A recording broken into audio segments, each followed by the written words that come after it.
নমস্কাৰ আপোনালোকে চাই আছে অসম সংবাদ ২৪ ঘণ্টা আজি আমি অসম সংবাদ ২৪ ঘণ্টায় আহি উপস্থিত হৈছোঁ ঢেকিয়াজুলি ৰাজচক্ৰৰ অন্তৰ্গত চিৰাজুলিত আৰু চিৰাজুলিত আজি নতুনকৈ এখন ইংলিছ মিডিয়াম স্কুল শুভ উদ্বোধন কৰা হৈছে মিতিৰি নামেৰে এই ইংলিছ মিডিয়াম স্কুলখনৰ আজি শুভ উদ্বোধন কৰা হৈছে আৰু উদ্বোধনী অনুষ্ঠানৰ আমি সামগ্ৰিক পৰিৱেশ দেখুৱাই আছোঁ এয়া হৈছে ঢেকিয়াজুলি ৰাজচক্ৰ এলেকাৰ চিৰাজুলিৰ দৃশ্য আৰু চিৰাজুলিত আজি নতুনকৈ শুভ উদ্বোধন কৰা হৈছে এই ইংলিছ মিডিয়াম স্কুলখন আৰু মিতিৰি নামেৰে এই ইংলিছ মিডিয়াম স্কুলখনৰ শুভ উদ্বোধন কৰা হৈছে আৰু এগৰাকী উদীয়মান যুৱক সমাজকৰ্মী সন্তোষ দাসৰ প্ৰচেষ্টাতে আজি এই স্কুলখন জন্মলাভ কৰিবলৈ সক্ষম হৈছে এই চিৰাজুলিত আৰু যি সময়ত দেখা গৈছে বহুতো ল'ৰা ছোৱালীয়ে বা বহুতো অভিভাৱকে ইংলিছ মিডিয়ামত পঢ়ুৱাবলৈ বিভিন্ন ঠাইত যাবলগীয়া হয় বিভিন্ন স্থানত ৰাখিবলগীয়া হয় নিজৰ সন্তানক আৰু তেনে সময়তে ইংলিছ মিডিয়ামত বা ইংলিছ মাধ্যমেৰে শিক্ষা প্ৰদানৰ উদ্দেশ্যৰে ইয়াতে মিতিৰি নামেৰে ইংলিছ মিডিয়াম স্কুলখনৰ শুভ উদ্বোধন কৰা হৈছে আৰু আমি শুভ উদ্বোধনী অনুষ্ঠানৰ যি পৰিৱেশ দেখুৱাই আছোঁ বহুতো লোক ইয়াত উপস্থিত হৈছে অভিভাৱক হওক বা যিসকল স্থানীয় সমাজকৰ্মীসকল উপস্থিত হৈছে আৰু সকলোৱে আহি এই উদ্বোধনী অনুষ্ঠানত অংশগ্ৰহণ কৰিছে আৰু স্কুলখনৰ উজ্জ্বল ভৱিষ্যত কামনা কৰিছে আৰু আমি প্ৰথমতে বিদ্যালয়ৰে শিক্ষয়িত্ৰীৰ পৰা কিছু কথা জনাৰ চেষ্টা কৰিম বা আজি তেখেতলোকে যিহেতু এই স্কুলখনতে ছাত্ৰ ছাত্ৰীসকলক শিক্ষা প্ৰদান কৰিব কি প্ৰকাৰে তেখেতলোকে আগবাঢ়িব দেখা গৈছে এই চিৰাজুলি অঞ্চলত আজি নতুনকৈ মুকলি কৰা হ'ল ইংলিছ মিডিয়াম এখন স্কুল আৰু ইয়াত আপুনি শিক্ষকতা কৰিব কি ক'ব আজিৰ দিনটোত নমস্কাৰ মোৰ নাম প্ৰিয়ংকা চক্ৰৱৰ্তী ফাৰ্ষ্ট জইনিং স্কুলত ভালকৈ চলাই ল'বলৈ চেষ্টা কৰিম আমি সকলোৱে আৰু অভিভাৱক আমাৰ লগত থাকিব তাৰমানে স্কুলখনৰো আজি নতুনকৈ উদ্বোধন কৰা হ'ল আৰু আপুনি শিক্ষয়িত্ৰী হিচাপে নতুনকৈ জইন কৰিছে হয় হয় ইতিমধ্যে শুনিলে নতুন বিদ্যালয়ত আজি এগৰাকী নতুন শিক্ষয়িত্ৰী স্কুলখনো যেনেকৈ ৰাইজৰ কাৰণে নতুন আৰু শিক্ষয়িত্ৰীও নতুন ৰূপত আহি ইয়াত অৱতৰণ হৈছে আৰু নতুন ব্যৱস্থাৰে তেখেতলোকে শিক্ষা ব্যৱস্থা আগবঢ়াই লৈ যাব কিয়নো যি সময়ত ছাত্ৰ ছাত্ৰীসকলক উন্নত মানদণ্ডৰ শিক্ষা প্ৰদানৰ উদ্দেশ্যৰে তেখেতলোকে এই স্কুলখন ইয়াত শুভ উদ্বোধন কৰিছে আৰু আপুনিও এগৰাকী শিক্ষক বুলি আমি জানিব পাৰিছোঁ কি ক'ব আজিৰ দিনটোত It is really we are very happy to have this school in front of our nearby our place. It is a very open place so that we can have our students bright future because it is very difficult for us to send the students quite far and that is very difficult for the every guardian, every parents. That's why we want our school and this school is really it is very awesome and the location of the school is very beautiful and all the children of this school they will enjoy their life and they can create their life very bright future and we also congratulate the Santosh Das one who is the owner of Maitri English School so we are very happy to have him here and we like to teach here with peacefully and or energetically that is my word thank you কি ক'ব আজিৰ দিনটোত হয় school এটা আৰম্ভ কৰা বা শুভাৰম্ভ কৰা দিনত আমি সকলোৱে মিলি সমাজৰ সকলো ব্যক্তি ইয়াত আছে আজি বিদ্যালয় এখন খোলা অকল সহজ সৰলভাৱে বা সেই দৃষ্টিত চালে ব্যৱসায় বুলি কোৱা হয় সহজ কথাত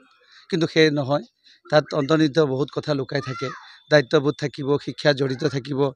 সেই আৰু বিশেষকৈ মিতেৰী যোন গ্ৰুপ হয় সেই গ্ৰুপে সদায় সেইসকল অভিভাৱকসকলৰ সেইসকল ছাত্ৰ ছাত্ৰীসকলৰ কাম কৰিব যিসকল ছাত্ৰ ছাত্ৰীয়ে অন্য যিসকল অভিভাৱকে অন্য বিদ্যালয়সমূহক দেখি ভয় কৰে মই পঢ়াব পাৰিম জানো মোৰ ল'ৰা ছোৱালী সেইসকল বিদ্যালয় সেইসকল ছাত্ৰ ছাত্ৰী সেইসকল অভিভাৱকৰ হৈয়ে কাম কৰি গৈ আছে আজি মিতেৰী গ্ৰুপে অলৰেডি মিতেৰী গ্ৰুপৰ পঞ্চম হাইস্কুল শিক্ষান্ত পৰীক্ষা চলি আছে মেইন স্কুলৰ চ' আমি এই ধৰণে ব্ৰাঞ্চ এইবাৰ যোৱা বছৰৰ পৰা খুলি গৈ আছোঁ মেইন টাৰ্গেটেই হ'ব যিসকল ব্যক্তি যিসকল অভিভাৱকে ডাঙৰ ডাঙৰ বিল্ডিং অট্টালিকা দেখি আমাৰ সন্তান পঢ়াব নোৱাৰোঁ বুলি যি ভয় কৰিছে সেইসকল অভিভাৱকক আমি একদম অতি আদৰেৰে আদৰিছোঁ আৰু অভিনন্দন জ্ঞাপন কৰিছোঁ আহক পঢ়াই লৈ যাওঁ পঢ়ি লৈ যাওঁ আৰু পঢ়াওঁ হয় ইতিমধ্যে শুনিলে মিতিৰি যি এটা সংস্থা তেখেতলোকৰ ফাউণ্ডেশ্যনৰ বিষয়ে জনালে এটা বৃহৎ ফাউণ্ডেশ্যন এই মিতিৰিৰ আৰু মিতিৰিয়ে ইতিমধ্যে বিভিন্ন স্থানত তেখেতলোকে এনেকুৱা বিদ্যালয়সমূহ খুলিছে বা ব্ৰাঞ্চসমূহ খুলিছে সমান্তৰালকৈ আজি চিৰাজুলিতো ঢেকীয়াজুলি ৰাজচক্ৰ এলেকাৰ 9 কিলোমিটাৰ দূৰতে থকা এই চিৰাজুলিতো শুভ উদ্বোধন কৰা হৈছে মিতিৰিৰ এই ইংলিছ মিডিয়াম স্কুল আৰু এনেদৰেই আজি স্কুলৰ শুভ উদ্বোধনী অনুষ্ঠানত বিভিন্ন প্ৰান্তৰ পৰা আহিছে সমাজকৰ্মী বিভিন্ন দল সংগঠনৰ নেতৃত্ব কি ক'ব আজিৰ দিনটোত হয় আজি খুব গৌৰৱৰ দিন আমাৰ চিৰাজুলি অঞ্চলত যি মিতিৰি ইংলিছ স্কুল অপেনিং কৰা হ'ল আৰু এই অঞ্চলৰ ৰাইজৰ কাৰণে বিশেষকৈ মই ইয়াত আহি যিটো অনুভৱ কৰিলোঁ আমাৰ দুখীয়া শ্ৰেণীৰ ৰাইজৰ কাৰণে যিসকলে মানে সপোন চাই যে মোৰ বাচ্চাটোকো মই ইংলিছ মিডিয়ামত পঢ়াম বা প্ৰাইভেটত পঢ়াম কম খৰচত ভাল শিক্ষা উচ্চ শিক্ষা দিয়াৰ যিটো তেওঁলোকৰ প্ৰচেষ্টা থাকে তো এইখন স্কুলত তেওঁলোকে নিশ্চয় পাব আৰু এই সুযোগ সকলোৱে ল'ব লাগে আৰু আমি আশাবাদী যে অনাগত দিনত এই স্কুলৰ পৰা একোজন মানে ব্ৰিলিয়েণ্ট ষ্টুডেণ্ট আমাৰ সমাজত বিভিন্ন জেগাত নাম কঢ়িয়াই আনিব বুলি আমি আশাবাদী কি ক'ব আজিৰ দিনটোত তাকে ইয়াত অনুভৱ কেনেকুৱা আজি আজি ইয়াত আহি বহুত ভাল লাগিছে আৰু ইয়াতে মই ভাবোঁ যে চব ষ্টুডেণ্টে ভাল শিক্ষা পাব আৰু তেওঁলোকৰ উজ্জ্বল ভৱিষ্যতৰ কামনা কৰিলোঁ ভাল শিক্ষা দিয়ক ভাল শিক্ষা দিলে স্কুলটো আৰু উন্নতি হ'ব আৰু উন্নতি বিচাৰিছোঁ কেনেকুৱা অনুভৱ কেনেকুৱা আজি হয় আজি মিতিৰিলি যি ইংলিছ স্কুল উদ্বোধন হৈছে সঁচাকৈ আনন্দিত হৈছোঁ আৰু চিৰাজুলি মাজমজিয়াত এনে যি দুখীয়া শ্ৰেণীৰ মানে ক'ব গ'লে দুখীয়া শ্ৰেণীৰ ৰাইজৰ কাৰণে যি মিতিৰিলি ইংলিছ স্কুলে সুবিধা দি আছে সেয়ে আমি অনুভৱ কৰিছোঁ যাতে অতি আনন্দ লাগিছে আৰু খুবেই ভাল লাগিছে এনে প্ৰচেষ্টাক ধন্যবাদ হয় ইতিমধ্যে শুনিলে প্ৰতিগৰাকী সংগঠনৰ নেতৃত্ব স্থানীয় সমাজকৰ্মী সকলোৱে উৎফুল্লিত হৈ পৰিছে কিয়নো এনেকুৱা এখন বিদ্যালয় চিৰাজুলিত নাছিলে আৰু যাৰ কাৰণে মিতিৰি বিদ্যালয়ে এটা আশাৰ বতৰা কঢ়িয়াই আনিছে বিশেষকৈ যিসকলে ইংলিছ মাধ্যমত পঢ়া শুনা কৰোৱাব ভাবিছে বা যিসকল ছাত্ৰ ছাত্ৰীয়ে ইংলিছ মাধ্যমেৰে শিক্ষা গ্ৰহণ কৰিম বুলি ভাবিছে তেখেতলোকৰ কাৰণে এই আশাৰ বতৰা আৰু আমি দেখুৱাই আছোঁ বিদ্যালয়ৰ চৌপাশৰ দৃশ্য বিদ্যালয় সম্পূৰ্ণৰূপে এতিয়া সুসজ্জিত হৈ উঠিছে আৰু যিসমূহ সঁজুলি লাগে বিদ্যালয় পৰিচালনা কৰিবলৈ প্ৰতিবিধ সঁজুলি তেখেতলোকে ইয়াত উপলব্ধ কৰিব আৰু কিছু ইতিমধ্যে উপলব্ধ হৈছে আৰু বাকী থকাখিনিও উপলব্ধ হ'ব ছাত্ৰ ছাত্ৰীসকলক এটা সুন্দৰ পৰিৱেশ দিব যিটো পৰিৱেশ শিক্ষাৰ কাৰণে প্ৰয়োজন হয় আৰু এনেদৰেই অভিভাৱকসকলো ইয়াত আহিছে আমি তেখেতলোকৰ পৰাও কিছু কথা জনাৰ চেষ্টা কৰিম বাইদেউ আপুনি অভিভাৱক নে শিক্ষয়িত্ৰী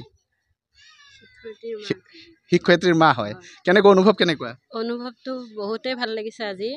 মানে ক'ব পৰা নাই ইমানেই আনন্দ লাগিছে যাতে স্কুলখন ভৱিষ্যত আগুৱাই যাওক উজ্জ্বল ভৱিষ্যত কামনা কৰিছোঁ আপুনি অভিভাৱক নেকি অনুভৱ কেনেকুৱা আজি ভালে লাগিছে যিহেতু আমাৰ ল'ৰা ছোৱালী দূৰত গ'লে যাবলৈ প্ৰব্লেম হয় ওচৰতে হৈছে আমাৰ স্কুলটো মানে বহুত ভাল লাগিছে হয় ইতিমধ্যে শুনিলে সকলোৱে উৎফুল্লিত হৈছে আনন্দিত হৈছে আৰু আমি সদৌ শেষত যিগৰাকী লোকৰ প্ৰচেষ্টাত এই বিদ্যালয়ে আজি জন্মলাভ কৰিবলৈ সক্ষম হ'ল চিৰাজুলিৰ নিচিনা অঞ্চলত আমি তেখেতৰ পৰা কিছু কথা জনাৰ চেষ্টা কৰিম তেখেতৰ মনৰ ভাৱ জনাৰ চেষ্টা কৰিম আৰু তেখেতে ছাত্ৰ ছাত্ৰীয়ে হওক বা অভিভাৱকসকললৈ কি পৰামৰ্শ আগবঢ়াব কেনে সুবিধা আগবঢ়াব গোটেই কথাখিনি আমি অসম সংবাদ 24 ঘণ্টাৰ দৰ্শকক জনোৱাৰ চেষ্টা কৰিম দেখা গৈছে আপোনাৰ প্ৰচেষ্টাতে আজি চিৰাজুলিত নতুনকৈ জন্ম লাভ কৰিলে মিতিৰি নামৰ এখন ইংলিছ মিডিয়াম স্কুল আৰু এই স্কুলখন আপোনাৰ নিৰ্দেশতে পৰিচালিত হ'ব আৰু কি ক'ব আজিৰ দিনটোত কি বাৰ্তা থাকিব অভিভাৱক বা ছাত্ৰ ছাত্ৰীসকললৈ হয় নিশ্চয়কৈ আজি চিৰাজুলিবাসীৰ ৰাজ্যৰ কাৰণে এটি ভাল শুভ দিন বুলি ভাবিছোঁ কিয়নো যিহেতু আজি এতিয়া অনুষ্ঠান হৈ গৈছে ইতিমধ্যে আমাৰ মিতিৰি ইংলিছ স্কুলখন ইতিমধ্যে উন্মোচন হৈছে আৰু মই আশা কৰোঁ ইয়াৰ পৰা উঠি অহা প্ৰজন্ম কণ কণ ল'ৰা ছোৱালীসকলৰ পৰা ধৰি সকলোকে আমি ইয়াৰ এটা ভাল শিক্ষা এটা দিব পাৰিম বুলি আশা কৰিছোঁ আৰু অভিভাৱকসকলকো আমি আহ্বান জনাইছোঁ যাতে হয় কম খৰচত ইতিমধ্যে কেইবাজনো ব্যক্তিও কৈছে যে কম খৰচত ভাল শিক্ষা এটা হ'ব বুলি জনাইছে সঁচাকৈ আমি কম খৰচতে আমি এটা ব্যৱসায় কেন্দ্ৰিক লোৱা নাই আমি ল'ৰা ছোৱালীৰ ভৱিষ্যতৰ কাৰণে আগবঢ়াই নিবলৈ চেষ্টা কৰিছোঁ যাতে ভৱিষ্যত ভাল হয় ল'ৰা ছোৱালীৰ সেইকাৰণে সকলোৰে পৰা আশীৰ্বাদ বিচাৰিছোঁ আৰু অভিভাৱকসকলকো যিসকলে ইতিমধ্যে আমাৰ প্ৰায় 20জনৰো অধিক অভিভাৱকসকলে তেওঁলোকৰ ল'ৰা ছোৱালীক এডমিশ্যন কৰোৱাইছে তেওঁলোকক আমি শুভেচ্ছা জ্ঞাপন কৰিছোঁ আৰু আশা কৰিছোঁ অনাগত দিনবোৰত যাতে আমাৰ এই অঞ্চলৰ উঠি অহা যি কণ কণ ল'ৰা ছোৱালীসকলেও এডমিশ্যন কৰাব আৰু ভাল শিক্ষা এটা পাব বুলি মই প্ৰতিজ্ঞাবদ্ধ দিছোঁ এতিয়া এটা ডাঙৰ প্ৰশ্ন আহি পৰিছে দেখা যায় অসমত বহুকেইখন এনেকুৱা ব্যক্তিগত খণ্ডৰ বিদ্যালয়ত যিসমূহ আমাৰ অসমৰ সংস্কৃতি যিখিনি আমাৰ সমন্বয় কেতিয়াবা নষ্ট কৰাৰ এটা অভিযোগ উঠি পৰে এই বিদ্যালয়খনে এই বিষয়ত গুৰুত্ব কেনেকৈ দিব নাই এই ক্ষেত্ৰত চাওক আমি অলৰেডি UKGৰ পৰা অসমীয়া মাধ্যমো ৰাখিছোঁ কিছুমানে ভাবিব পৰা যে ইংলিছ মিডিয়ামত অকল ইংৰাজী ৰাখিব সেইটো নহয় যিটো আমি অসমৰ মানুহ আমি অসমীয়া ভাষাটো আমি ৰাখিম অসমীয়া ছাবজেক্ট থাকিবই UKGৰ পৰাই আমাৰ ইতিমধ্যে কিতাপ আহি পাইছে UKGৰ পৰা আমি অসমীয়া মাধ্যম ৰাখিম আৰু ইলেক্টিভ হিচাপে কোনোবাই যদি হিন্দী ল'ব বিচাৰিছে হিন্দী আমি তাৰ ব্যৱস্থা আছে হয় ইতিমধ্যে শুনিলে সম্পূৰ্ণ নিজৰ সংস্কৃতি নিজৰ ভাষাকো প্ৰাধান্য দি ইয়াত গঢ় লৈ উঠিছে এই মিতিৰি নামৰ ইংলিছ মিডিয়াম স্কুল আৰু এই স্কুলখনে আজিৰে পৰা শুভ জন্ম লাভ কৰিলে আৰু আজিৰ পৰাই তেখেতলোকে ছাত্ৰ ছাত্ৰীসকলক শিক্ষা প্ৰদান কৰিব কি ক'ব আজিৰ দিনটোত হয় বিশেষ একো নকওঁ কিন্তু খুব ভাল লাগিছে আৰু ময়ো প্ৰথম নতুনকৈ জইন কৰিছোঁ যিহেতু মই শিক্ষয়িত্ৰী হিচাপে ইয়াত সুবিধা পাইছোঁ তাত বহুত ভাল লাগিছে হয় ইতিমধ্যে নতুন বিদ্যালয়ত নতুন শিক্ষয়িত্ৰীৰ আগমন ঘটিছে আৰু সকলোৱে আহক নিজৰ ল'ৰা ছোৱালীক লৈ নিজৰ সন্তানক লৈ ইয়াত আহি এটা ভাল শিক্ষা প্ৰদান কৰক আপোনাৰ সন্তানকো এগৰাকী সুনাগৰিক গঢ়ি তোলক আমিও তাৰে কামনা কৰিছোঁ আৰু বিদ্যালয়খন আগুৱাই যাওক তাৰে উজ্জ্বল ভৱিষ্যত কামনা কৰি সকলোৱে অসম সংবাদ 24 ঘণ্টা চাই থোৱাৰ কাৰণে মই প্ৰশান্ত বৈশ্যই ঢেকীয়াজুলি ৰাজচক্ৰ এলেকাৰ চিৰাজুলিত নতুনকৈ জন্ম লাভ কৰা মিতিৰি বিদ্যালয়ৰ প্ৰাংগণৰ পৰাই সকলোলৈ আন্তৰিক ধন্যবাদ জ্ঞাপন কৰিছোঁ